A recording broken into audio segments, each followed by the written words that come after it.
শবের ওপর ফুল অর্পণের প্রথা কেন আছে? বন্ধুরা, গরুর পুরাণে বলা হয়েছে যে ফুল অর্পণ করলে আত্মা শান্তি পায়। এর পাশাপাশি এই প্রক্রিয়া পরলোক যাত্রাকে সহজ করে তোলে।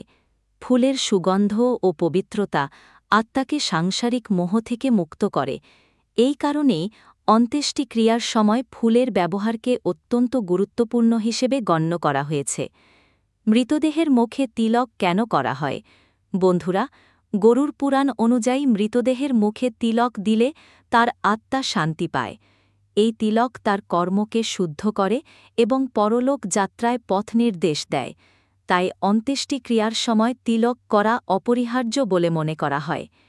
কাককে কেন পিতৃদের প্রতীক হিসেবে ধরা হয়? কাক হল পিতৃদের বার্তাবাহক। তাকে খাদ্য অর্পণ করলে পিতৃগণ সন্তুষ্ট হন। এতে পিতৃদোষ ও বাধা দূর হয়।